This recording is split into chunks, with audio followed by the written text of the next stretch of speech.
Chers frères et sœurs en Christ, chers internautes, bonjour et bonsoir. Tout dépend de l'heure à laquelle vous allez nous suivre. Nous allons continuer avec notre message sur la nécessité de revêtir son armure. Et cette fois-ci, nous allons voir la deuxième partie. Parce qu'on avait fait une première partie et on va faire la deuxième partie. Nous allons prier. Seigneur notre Dieu, il est écrit, toute écriture est inspirée de Dieu, utile pour enseigner, corriger, convaincre, instruire dans la justice, afin que l'homme de Dieu soit accompli et propre à toutes sortes de bonnes œuvres. Aucun chrétien ne sera accompli et capable de pratiquer les bonnes œuvres sans ta parole. La Bible dit, nous sommes sauvés par la foi. Tu nous as sauvés par la foi, Seigneur. Mais nous sommes sauvés pour de bonnes œuvres. C'est pourquoi nous prions, Seigneur. Ô cher Saint-Esprit, j'ai besoin de toi. J'ai besoin de ton aide. J'ai besoin de ta capacité, ta révélation, ton intelligence. La Bible dit, Dieu dit à Moïse, j'ai rempli Beth-Salaire de l'esprit de sagesse, d'intelligence, de conseils, les savoir-faire. Merci Saint-Esprit parce que tu nous rends capables. Merci pour ton onction, merci pour ton autorité, merci pour ta révélation, merci pour ta puissance. Dans le nom précieux et puissant de Jésus que nous avons ainsi prié. Amen. Nous allons prendre toujours Éphésiens chapitre 6, là où nous étions. Et cette fois-ci, nous allons partir au verset 15 et verset 16. La Bible dit, mettez pour chaussures à vos pieds les ailes que donne l'évangile de paix. Là, cela veut dire les soldats de Christ, comme les soldats romains qui étaient chaussés. Et les soldats de Christ doivent être chaussés du zèle, les ailes que donne l'évangile de paix. Vous allez vous souvenir de notre Seigneur lorsqu'il disait, notre Seigneur Jésus disait, les ailes de ta maison me dévorent. C'est-à-dire la passion que j'ai pour ta maison. La passion, nous devons être zélés. Nous devons servir le Seigneur avec passion. Nous devons annoncer, avoir le zèle d'annoncer l'évangile de Dieu, l'évangile de paix. Nous devons avoir l'enthousiasme de servir le Seigneur. Et la Bible dit, toutes les fois que nous sommes zélés pour le royaume, nous servons le Seigneur avec passion, avec zèle. Nos pieds sont chaussés. Je vous ai pris un verset dans Romains chapitre 12, le verset 1. Paul est en train de dire, il dit, ayez du zèle, non de la paresse. Soyez fervents d'esprit et servez Christ le Seigneur. Ayez du zèle et non de la paresse. Beaucoup de chrétiens sont devenus paresseux. Vous allez voir, on dirait que quelqu'un avait besoin de quelqu'un qui va crier sur lui, qui va lui dire, pourquoi tu ne fais pas ça? Non, frères et sœurs, nous servons le Seigneur par amour, parce que nous l'aimons. L'amour que nous avons pour lui nous pousse à le servir avec zèle. Nous ne devons pas seulement être zélés lorsque nous allons travailler pour des hommes, lorsque nous allons dans notre travail séculier. Nous respectons l'air, nous sommes toujours à temps. Mais lorsqu'il faut de l'église, les gens viennent en retard. Les gens négligent l'œuvre de Dieu, le ministère qui a été confié aux frères et sœurs. Les gens sont négligents. Non, ayez du zèle et non de la paresse. Pourquoi? Parce que la Bible dit, nous sommes en train de servir celui qui a donné la promesse. Paul est en train de dire aux Colossiens, il dit, tout ce que vous faites, faites-le de bon cœur, non pas pour les hommes, mais pour le Seigneur, sachant que vous recevrez du Seigneur l'héritage pour récompense. Lorsque nous serons devant les tribunaux de Christ, nous aurons des couronnes. Il y a ce qu'on appelle des couronnes que vont recevoir ceux qui ont servi le Seigneur. Nous devons les servir. Et la Bible est en train de nous dire, vous allez vous souvenir de ce verset qui dit, celui qui relâche dans son travail est frère de celui qui détruit. Nous ne sommes pas les frères. Celui qui détruit, c'est qui? C'est le diable. La Bible dit, les voleurs ne viennent que pour détruire, égorger et dérober. Et le Seigneur est en train de dire, Jean 10, 10, moi je suis venu afin que les brebis aient la vie et qu'elle ait en abondance. Parce que Satan, lorsque lui il vient, il détruit. Et la Bible dit, celui qui relâche dans son travail est frère de celui qui détruit. Toi, tu n'es pas le frère du diable, tu es le frère de Christ. Et nous sommes devenus ses frères. Parce que la Bible nous dit, lorsqu'il est ressuscité, il a dit à Marie, va dire à mes frères, je vous précède en Galilée. Son Père est devenu notre Père. Son Dieu est devenu notre Dieu. C'est pourquoi nous devons être zélés Annonçons l'évangile. Allons annoncer l'évangile avec zèle. Servir le Seigneur avec enthousiasme. Nous ne devons pas être des paresseux. Nous devons être des passionnés lorsque nous les servons avec passion. Et la Bible dit, si nous faisons ainsi, nous sommes chaussés. Nous allons trouver force et protection.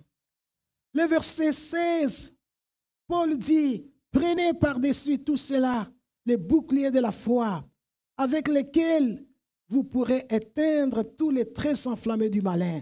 La Bible ici, on l'appelle malin. Vous allez vous souvenir dans Matthieu 13, lorsque le Seigneur est en train de donner la parabole du livret et du blé. Il a dit, les livrets, c'est les malins qu'il a plantés. On appelle Satan malin. Et le Paul est en train de nous dire, la foi, c'est un bouclier protecteur. Lorsque tu as la foi dans ce que Dieu dit, lorsque tu as la confiance, la conviction que ce qu'il promet, il va le réaliser. Lorsque tu crois dans la parole de Dieu, plus que dans la parole de ton médecin, lorsque tu crois dans la parole de Dieu, plus que dans la parole des hommes, la parole des politiciens, la parole des enseignants, on dit que tu as la foi. Et lorsque l'ennemi va lancer ses flèches enflammées, la Bible dit ça va toucher les boucliers, ça va tomber par terre sans faire autant du mal. Comme Julius, le centenier romain qui avait son bouclier, pour dire, lorsque on lançait des lances, il pouvait se protéger avec son bouclier pour arrêter ces lances. Mais la Bible dit, et la foi aussi, c'est un bouclier protecteur. Je vais vous dire, des fois, j'ai défini la foi dans les mots qui sont simples. La foi, c'est quoi? La foi, c'est la confiance dans la fidélité de Dieu. La conviction que ce qu'il dit, il le fait. Et ce qu'il promet, il le réalisera. Et je vous ai pris un verset que vous connaissez dans Romains chapitre 4, les versets 20 à 22. La Bible dit, Abraham, il était vieux.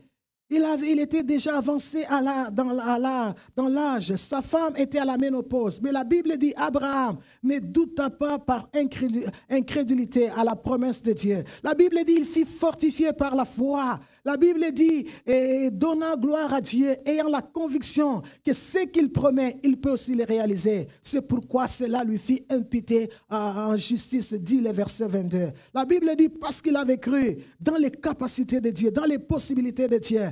Oh, humainement, biologiquement, médicalement, c'était impossible qu'un homme de 100 ans, qu'une femme qui était déjà à la ménopause, mais parce que Dieu a dit, Abraham a cru. Frères et sœurs, regardons les temps que nous sommes en train de passer. Les temps sont très difficiles. On parle de la récession, l'inflation, on parle de quoi que ce soit. Mais nous devons aller prendre les promesses de Dieu. La Bible dit, il connaît les jours des hommes intègres et leur héritage durera toujours. Ils ne sont pas confondus au jour du malheur. Ils sont rassasiés au jour de la famine. Le Dieu de la différence, c'est lui qui avait nourri Élie au torrent de Kérit. C'est lui qui l'a nourri dans la maison de la veuve de Sarepta. Il a dit quoi? Il a dit, mon Dieu pourvoira, Philippiens 4, le verset 19, mon Dieu pourvoira à tous vos besoins, selon sa richesse avec gloire en Jésus. Le problème avec les chrétiens, c'est parce que nous sommes devenus cartésiens. Tout est proclamé dans notre tête. Nous avons proclamé, nous dépendons seulement de notre salaire. Je regarde tout ce que je reçois, tout ce que je reçois. Non, on peut vivre, on peut travailler et avoir la foi. C'est-à-dire, quand ce que je peux faire avec mon salaire et ce que je ne peux pas faire avec mon salaire, je m'appuie sur les promesses de Dieu. Le Dieu qui a dit, tout ce que vous demanderez en priant, je le ferai, afin que le Fils soit, le Père soit glorifié dans le Fils. Nous devons croire dans les promesses de Dieu. Beaucoup de chrétiens, lorsqu'ils sont atteints d'une maladie incurable, ils vont aller chez leur médecin. Le médecin a dit, tu vas mourir dans quelques années, dans quelques mois. Les chrétiens baissent les mains, ils commencent à attendre la mort. Non, souvenez-vous qu'il est écrit dans Ésaïe 53, le verset 6, c'est par ses maîtressures nous sommes guéris. Il a été blessé pour que nous soyons guéris. Et Dieu a promis, il a dit, lorsque vous me servirez, je serai l'Éternel qui vous guérit. 1 Pierre chapitre 2, le verset 24. La Bible dit, lui-même qui n'a pas commis de péché. La Bible dit que cet homme qui n'avait pas péché, la Bible dit, il a porté nos péchés et c'est par ses maîtressures que nous sommes guéris. Nous sommes guéris. On dit nous sommes guéris. Nous devons appliquer les promesses de Dieu. Oui, je ne dis pas que tu dois refuser les rapports de médecins. Oui,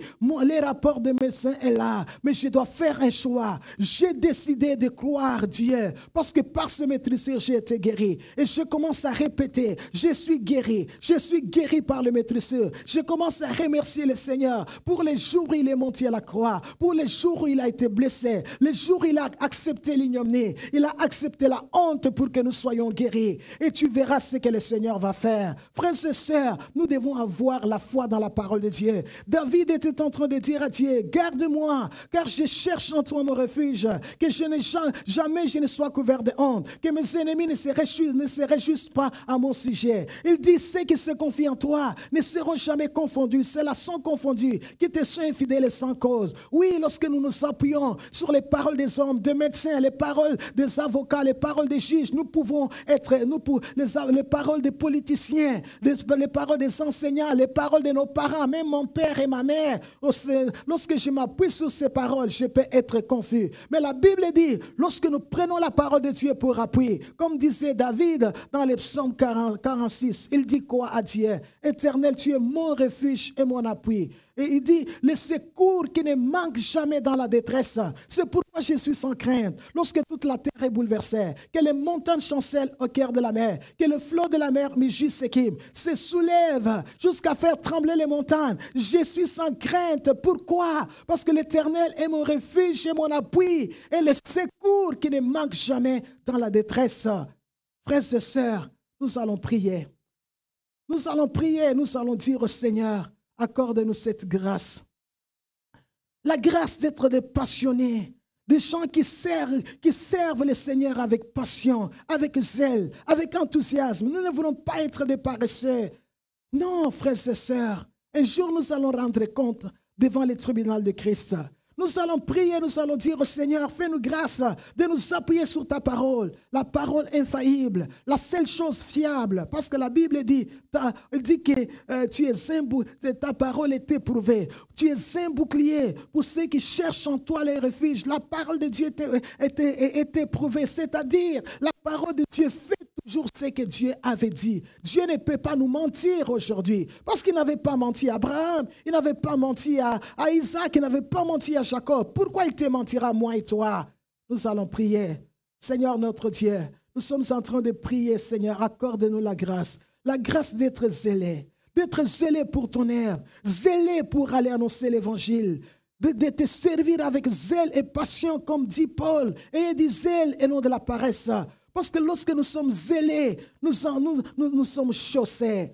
Nous aurons la protection comme Julius qui était chaussé. Nous te prions, Seigneur, fais grâce à tous les chrétiens du monde entier, les frères et sœurs qui vont suivre la vidéo. Fais grâce, Seigneur, d'avoir la foi dans ce que tu as dit, non pas la foi dans les paroles des médecins. Oui, les médecins peuvent dire des choses qui sont contraires à ce que tu as dit. J'ai choisi de croire Dieu. Les temps sont durs, Seigneur. Nous regardons la récession, l'inflation. Nous voulons nous appuyer sur tes promesses. Aide-nous, Seigneur. Nous voulons faire comme Abraham, de ne pas douter par incrédulité, mais d'être fortifié par la foi, de te donner gloire, en sachant que ce que tu promets, tu peux aussi les réaliser. La Bible dit, comme la pluie et la neige descendent des cieux, ne peuvent pas retourner sans avoir arrosé la terre. Donnez la sémence à celui qui sème, du pain à celui qui en mange. Ainsi en est-il de la parole qui sort de ta bouche et ne retourne vers toi sans effet, sans accomplir ta volonté,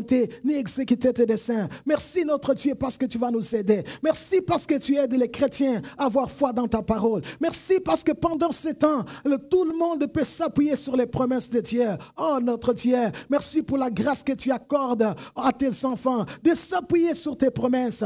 Quelqu'un disait, vaut mieux mourir dans la foi que douter et vivre. Nous voulons être de ceux qui vont persévérer dans la foi. Des hommes et des femmes, lorsque le médecin dit tu vas mourir, non médecin, je respecte ton travail, mais j'ai un Dieu qui m'a promis que quand je serai malade, il me guérira. J'ai un Dieu qui avait donné son fils aîné qui a été blessé il y a 2000 ans pour que par ce maîtriseur nous soyons guéris. Merci notre Dieu parce que tu as exaucé cette prière dans le nom de Jésus de Nazareth. Frères et sœurs, J'aimerais que le Seigneur vous bénisse. Je vais vous encourager à écouter ces messages. Quand vous les écoutez, lorsque ça vous édifie, partagez avec les autres. Parce que la Bible nous dit quoi?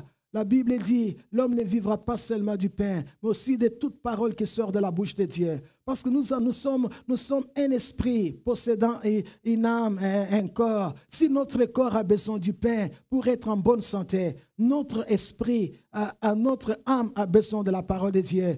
Pierre est allé très loin. Il dit, désirez comme les enfants nouveau-nés, le lait spirituel et le pur, afin que vous croissiez pour le salut. Il compare la parole de Dieu au lait maternel. Lorsque Dieu nous sauve, nous devons grandir. Et pour grandir, ça prend les enseignements. C'est pourquoi je vous encouragerai de les partager à beaucoup de gens. Et le Seigneur de gloire va vous bénir. Soyez bénis dans le nom de Jésus de Nazareth. Et j'ai ainsi prié. Amen.